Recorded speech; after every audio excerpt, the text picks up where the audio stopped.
this is the theme of this entire talk. Caution, don't make these mistakes. I didn't realize I was mic'd up when I said that. I don't know, is this the backdrop that we want? Caution, don't make these mistakes? I think it's perfect. I mean, we can leave it. Absolutely perfect. Yeah? Okay. If you guys want it, then we will leave that as the backdrop for today. Thank you very much for staying. I know that it's been a while, and with the hiccups and whatnot, it has been an amazing day so far, though. We've had some amazing speakers, and we've had some amazing sponsors involved. So please, everybody give a warm round of thank you, applause for the sponsors and speakers.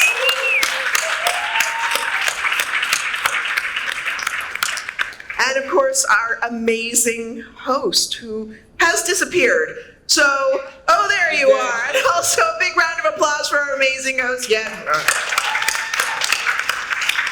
You have done an amazing job today. Now, I have several questions here that have been asked in advance, but if there are pressing questions that come up from the audience that you guys want answered because, you know, we've said something or something's come up and you're like, you know what, I really want to know more, just put your hands up and let us know. I'm sorry, I don't have any chocolate for questions on this one. I've got a question first before you You've got so our panelist has a question for the panel. The audience. Oh, for the audience, actually. How many of you guys here use AI on a day-to-day basis? Hands up, let's see. Yeah. Yeah, any model, right? In any way. Premium or free? Good. How many of you go beyond just the base interface like Claude or ChatGPT? How many of you go further than the normal interface? Very few. Well, you know, marketing.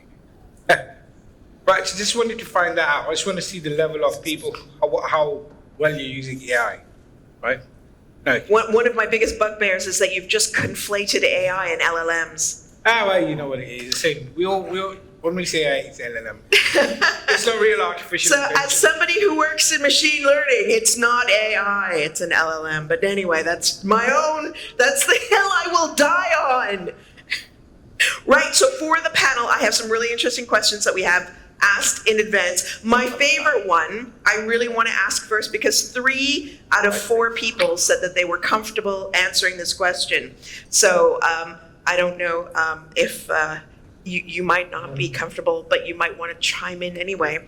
But the interesting pressing question probably on a lot of people's minds is, will AI make the current approach to backlinks and domain authority obsolete by 2025? So we're talking about next year.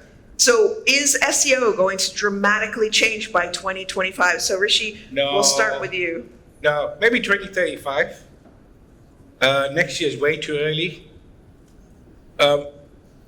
Google's rushed out this really terrible product out there that literally does not do the job. If we had rolled out a really good product, well thought out and planned, then I could say we're at risk, right, in terms of ability to rank. But the point is, it still needs to crawl data continuously, fresh data, right? How is the data being indexed? There's still the main crawling index behind it, which is still technically run by links quite heavily. Yep. Right, so maybe in 10 years' time, they will find a better way to discover new content and rank and rate it based on algorithmic abilities of LLMs and no advancement in AI. By 2025, I doubt it. Probably at the moment, links are just as strong as they've ever been. You don't think it's going to be LLMs teaching LLMs, having scraped LLMs that we all published to the internet? Well, I'll put it this way. Yes. So there you go. Yeah. Jerry thinks I think that is one of the weirdest risks at the moment. I saw a study which basically said if content is being produced by scraping content that's been produced by scraping content, there's going to be this weird spiral into kind of an insanity of machine. And that is actually a genuine kind of risk at the moment. If publishers aren't being rewarded for producing great content, and we're just kind of using LLMs because it's the cheapest, most efficient way of doing it, then all we're going to find in the future is that this is going to be a weird descent into 6-legged horses, which is what Google kind of reported back at one point. Or 4-legged ducks. Yeah, exactly. So, and back to the question on links, I think the other side of it is the fact that links, people still link to good quality sites. Links are still the way in which we kind of assess the quality and the trust factor almost.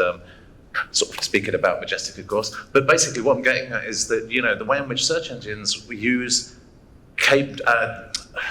like trust signals and things. If the BBC links to a site, it's probably going to be an accurate article about a particular topic.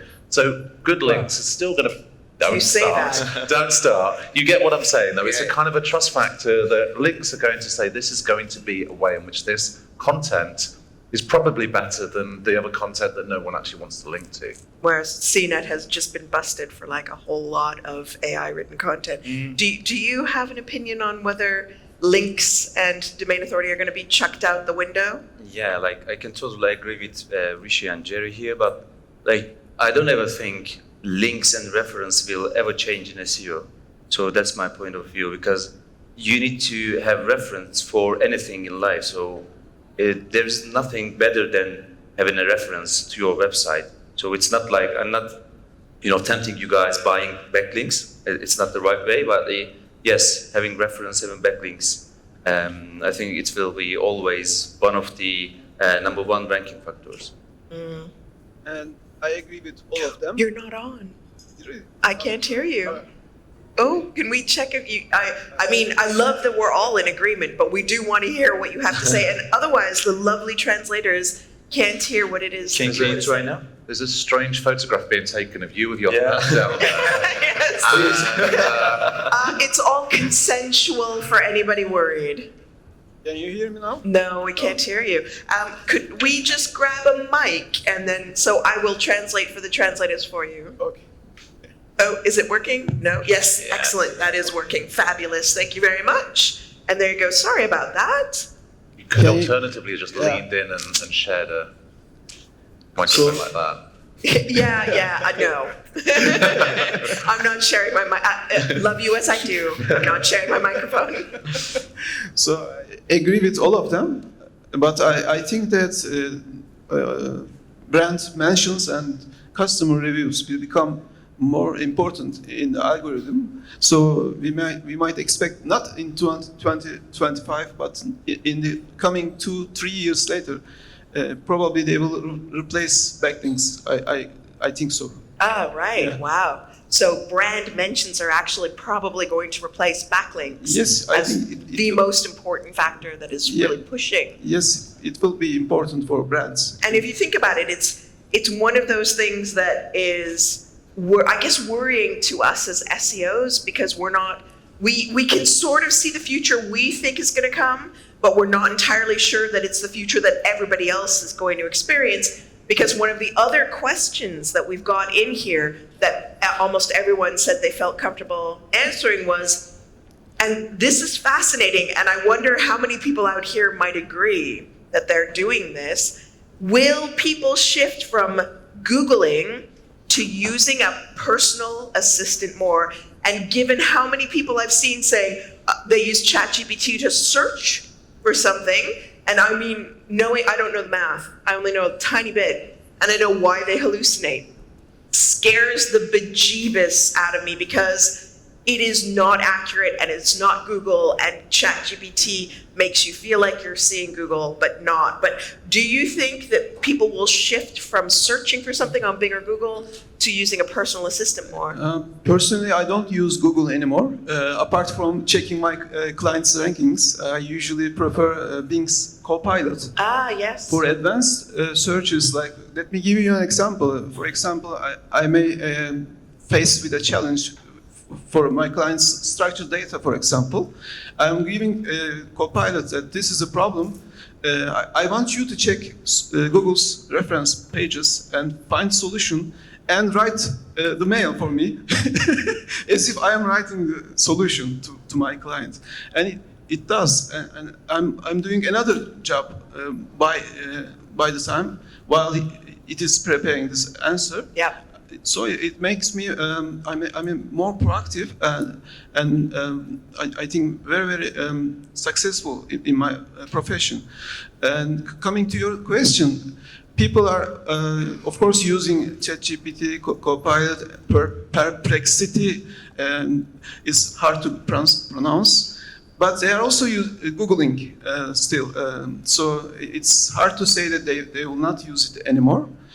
but gradually their share will increase in the coming years, I think. So you think that it is going to shift? It may not fully shift, but you do think that it is now shifting to people using personal assistants, Yes. so Perplexity or Copilot or even ChatGPT Yes, I agree. over Google. Yeah. Yeah, I think so. It will definitely change. I've been trying and experimenting with Perplexity. And yeah, I mean, like, it is so easy to use all the information there summarized for me. So it is easy to interact. It is easy to understand. So that's why I think people gonna shift. And I think Google is also changing, right? Google is also shifting their approach from just being a Googling, become an answer machine. So Google is also changing.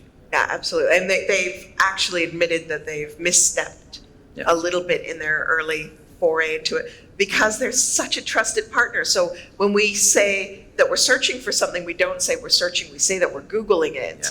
Even if we're Binging it, although that's not as sexy, or if we're using Naver or SESNAM or Yandex, whatever we're using, we talk about Googling rather than searching. Yeah, you know, that's changed actually. There was a survey recently, I forgot what the percentage change was, but fewer people are using the word Google for search now than they were. And especially the latest generation don't refer to Google as Googling anymore. Because they use it's the word search has come TikToking. I back. was going to say, yeah. The word search has come back.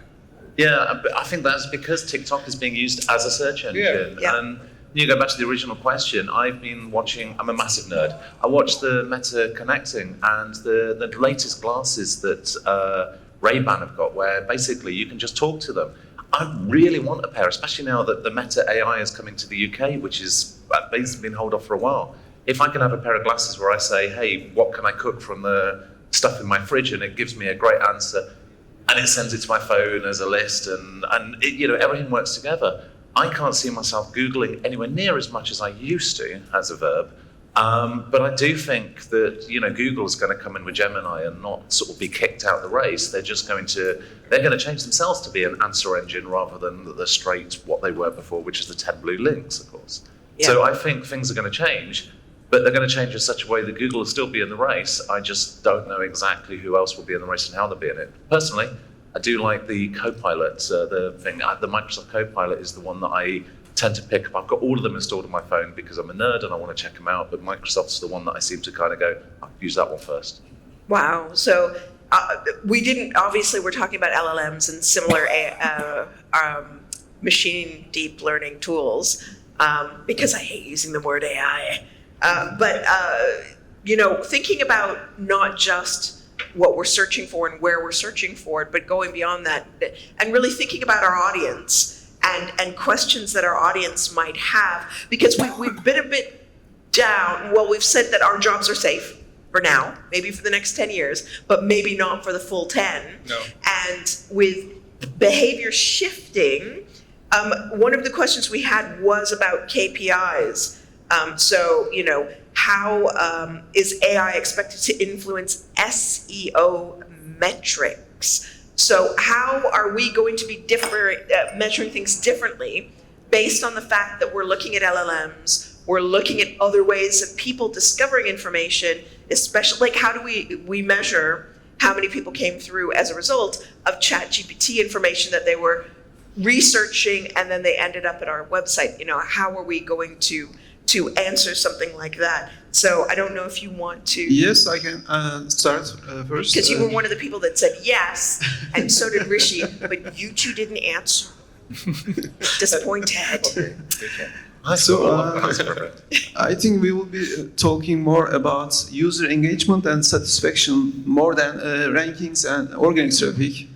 Actually, every year I decide, I talk with my clients, let's not talk about these metrics anymore, but they still try to stress those metrics. But in the AI generated or AI overviews era, as the zero-click searches continue to rise, they will see that organic traffic will drop anyway.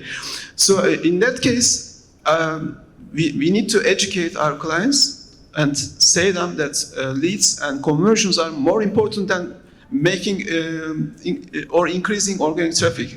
But Yeah. if only we can find the right client, I think. Yeah. It's true, and it sort of plays into what you were saying earlier about brands. Yeah. Because we trust brands that we recognize and know, and if we're not searching for things in the same way as we were before, it is very much that we could be looking at a shift away from what we're measuring right now to measuring brand voice, which is a PR thing. So if we think about SEO KPIs outside of the norm, is anyone here measuring like as part of their SEO work, is anyone measuring sort of non-traditional KPIs, something beyond keywords, beyond traffic? So we have like, I can only see one, I know there's lots of lights in my face, but I can only see one hand and Rishi. So obviously, and Rishi was the other answer to this. So Rishi, as far as SEO KPIs, but relating them back into LLMs or similar tools. I've got a very interesting project that we've kicked off about a month ago for Publisher. And this is, we're calling it the brand's exposure within AI across the different models, right? So what we're doing is we're trying to find out all the traditional keywords that this brand should rank for. How many of them have been replaced in the top position by, let's say, in Google or indexed by the AI, right? And in how many of those places do they have representation, right?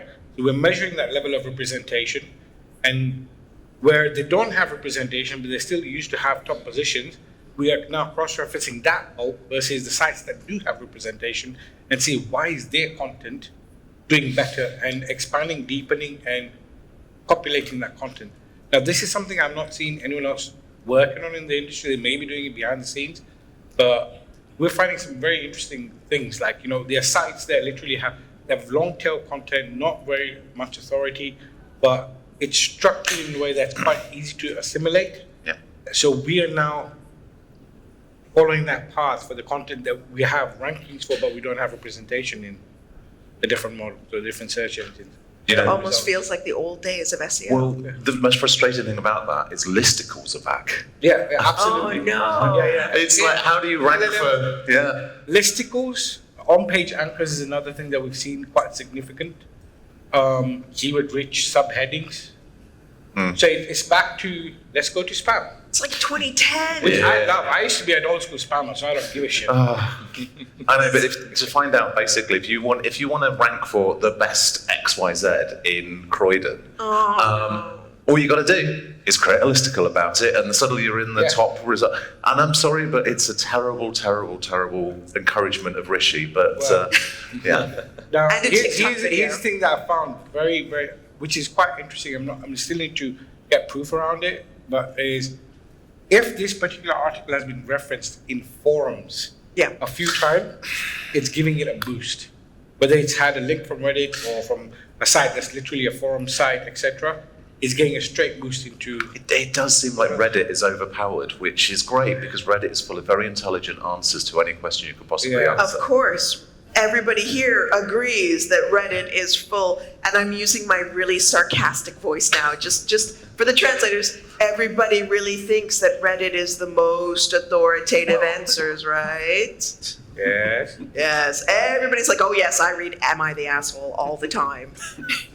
It's because we have this desire to just live in other people's misery and realize that ours isn't that bad. But from the point of view of looking at our industry of SEO and what we should be measuring, Rishi, you mentioned that you're measuring things that are non-standard. Are there tools already in the marketplace that we can use? Not yet. Not that I can find. I think Philip was talking about the fact that AWR can do it. You can measure Representation in AI AI, kind of headings, can't you? Yeah. There you go. So AWR is the tool that everybody needs to be thinking about in order to start measuring these types of new KPIs that we're encountering as a result of LLMs. Any thoughts on SEO KPIs? And metrics are changing. It's not just tracking AI overviews or tracking SERP. I think we should also change what we are tracking in our website. So and maybe the personalized experience will be everywhere. So Yeah. we will be talking about really different metrics like personalized CTRs, personalized conversions.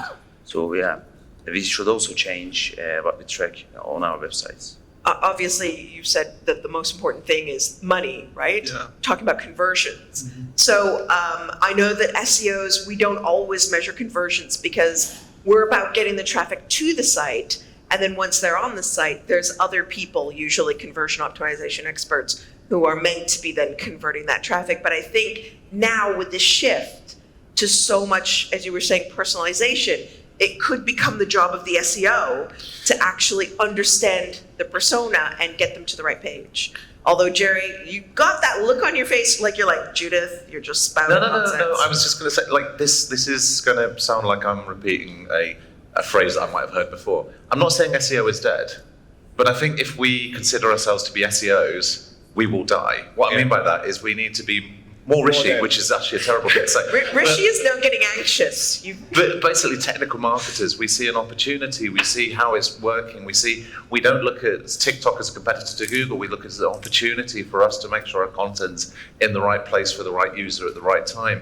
And it does feel a bit like all of the roles in digital marketing are kind of colliding in some way, but I do strongly believe that, like, my son wants to get into SEO. I'm like, no, get into kind of technical marketing, understand how everything's put together, understand APIs, understand where the data's coming from, and you'll do well. But if you get into SEO, like ranking in Google, it's not how we're going to work in the future. And this crazy thing is, I think as technical SEOs, we've got a massive head start because we kind of understand the way in which things are structured, the way in which data is being read. We understand why listicles are outperforming kind of Reddit posts over here. We understand what Google's doing and how it's doing it.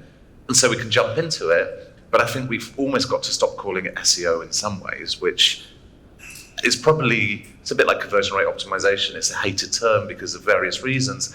What I'm getting at is we need to consider ourselves to be technical digital marketers rather than necessarily pigeonholing ourselves into how much organic traffic we got from Google as our KPI for our next bonus.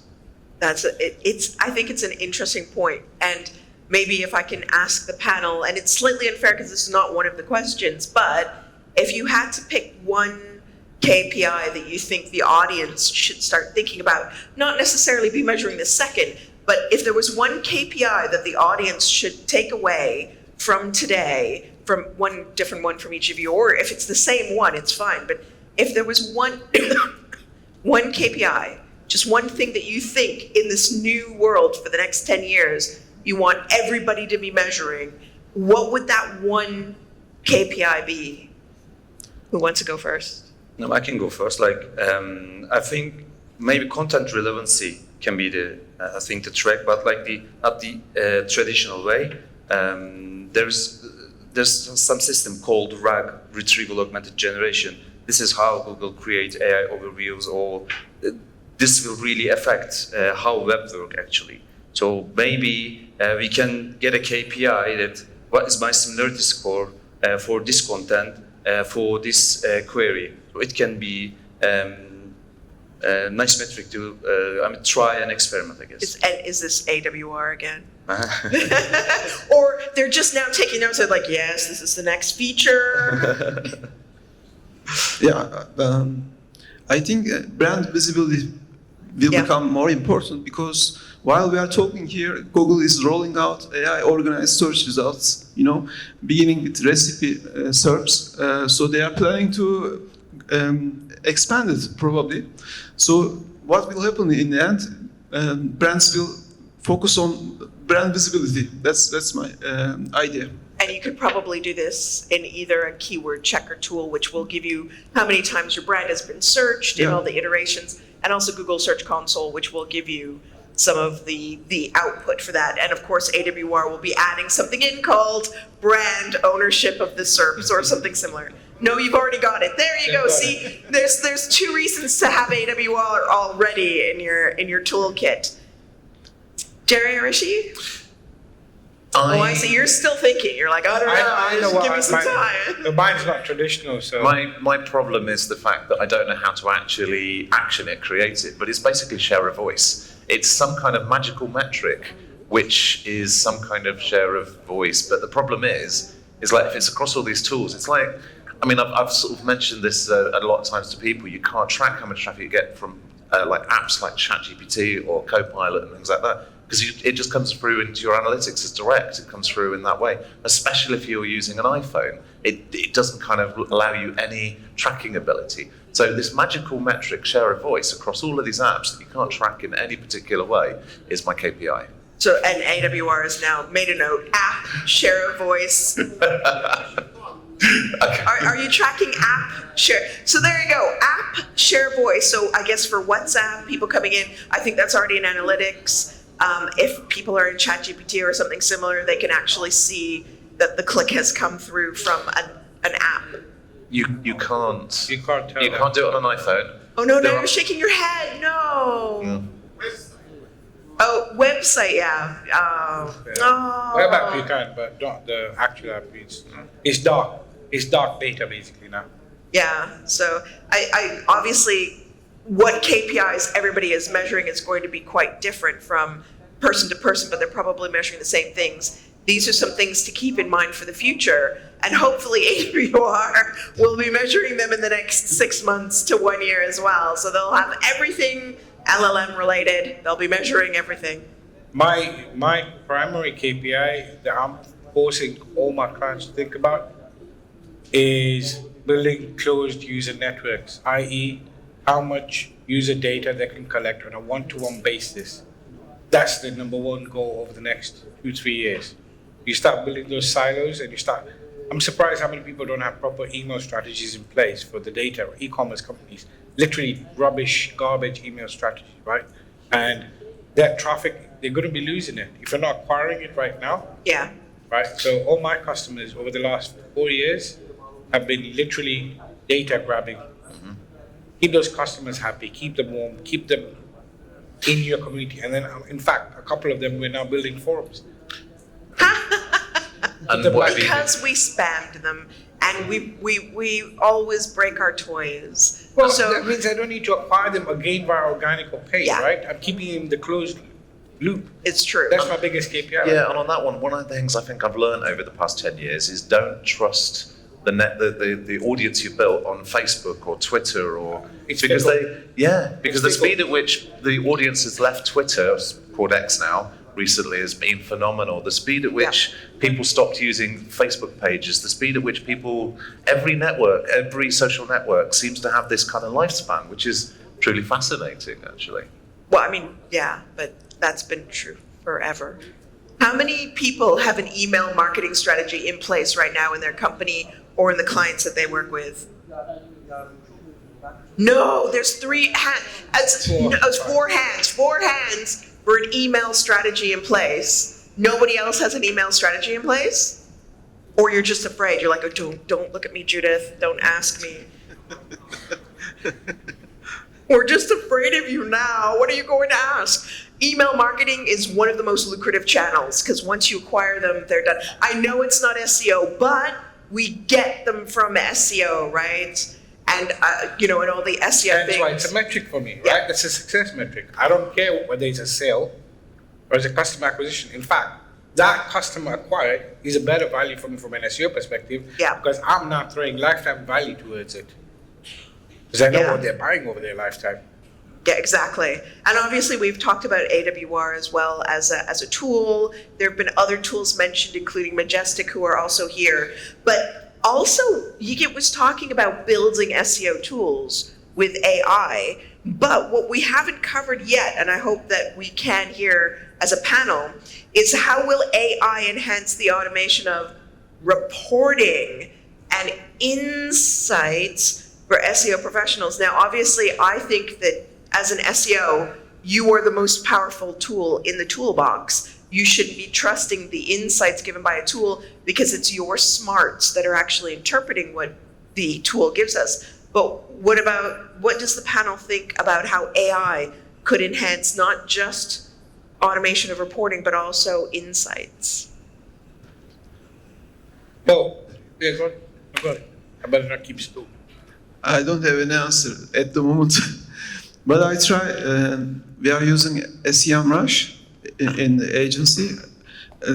They have some agency plans, but I usually prepare our own customized reports, a mix of AI analysis and our insights, but not an automated one at the moment. But hopefully in 2025 we will manage it.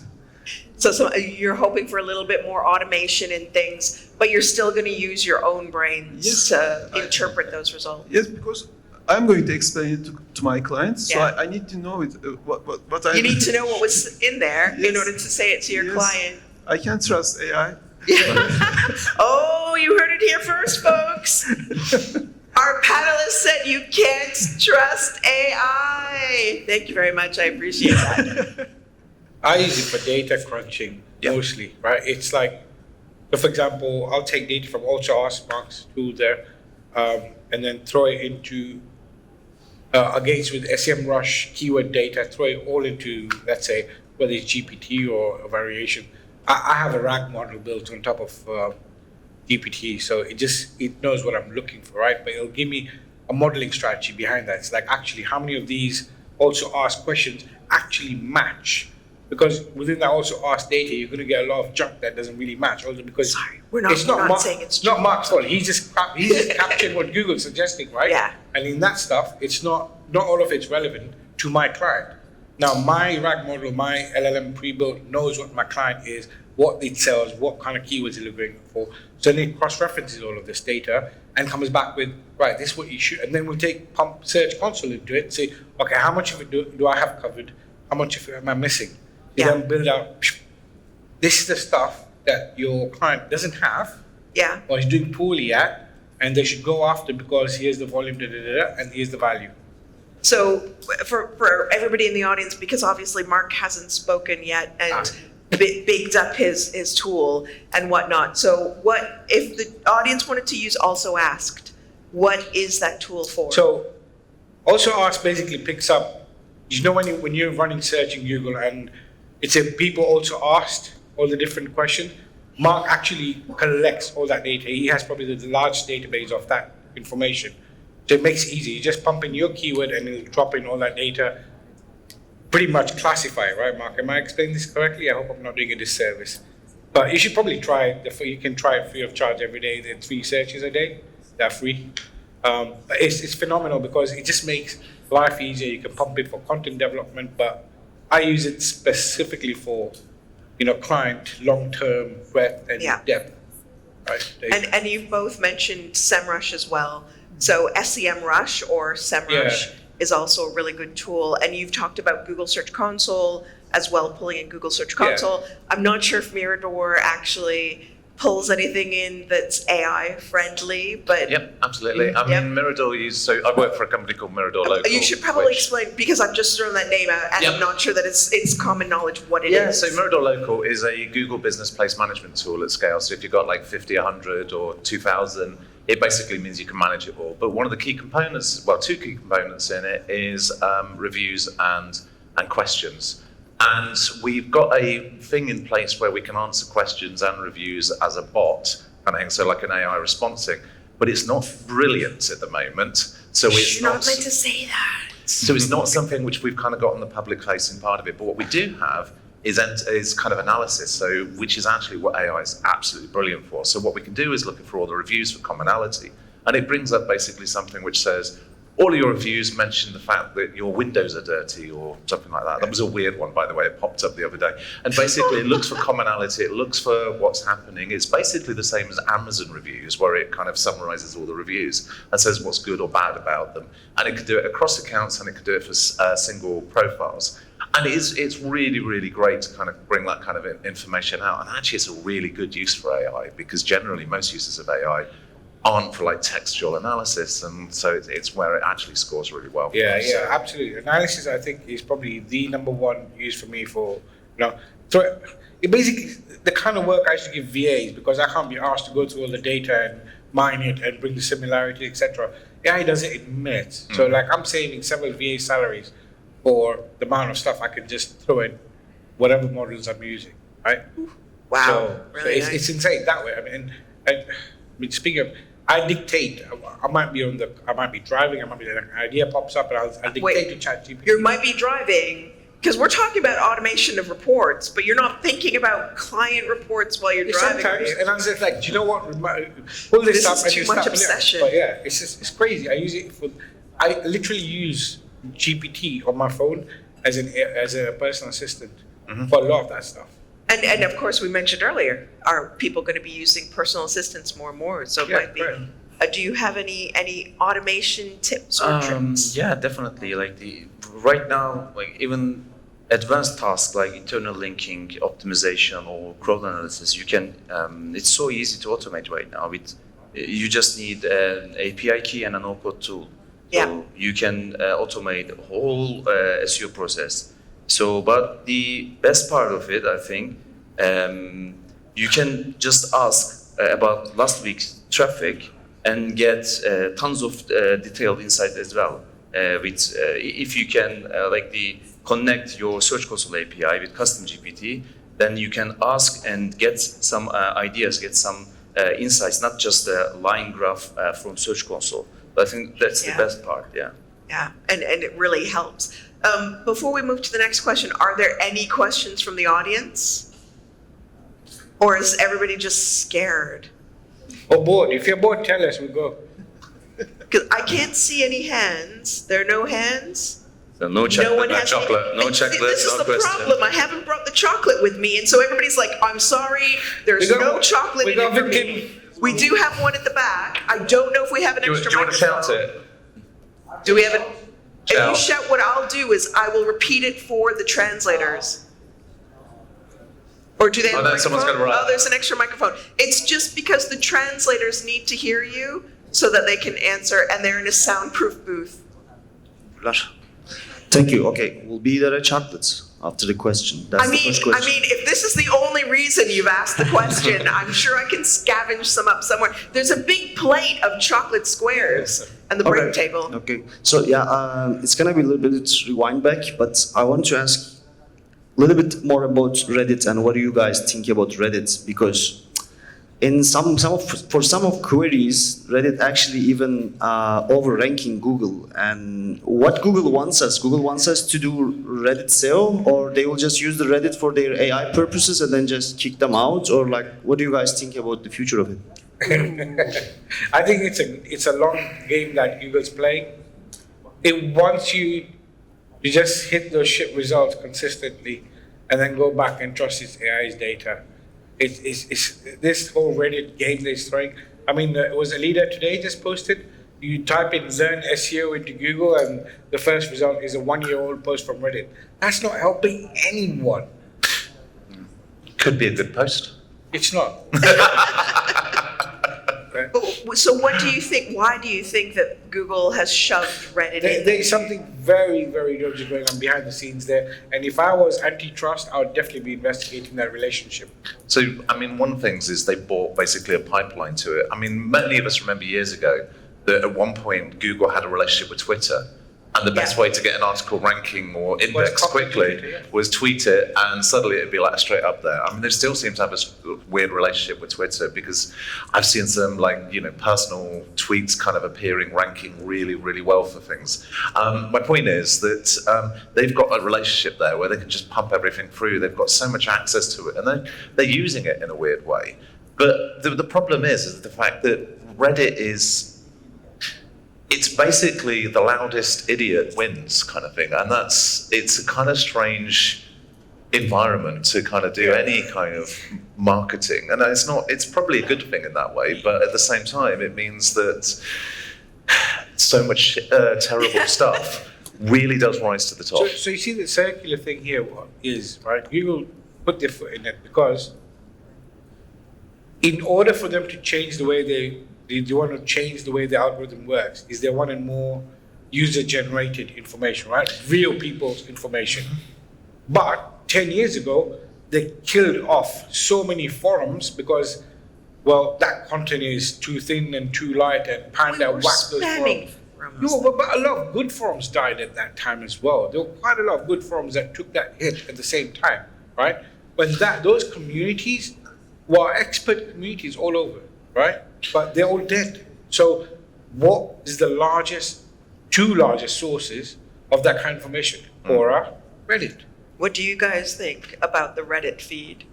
I think it seems like a really weird relationship between Google and Reddit, but I think it is about having their like the user data and try to optimize maybe like the data set behind Gemini or the training data set.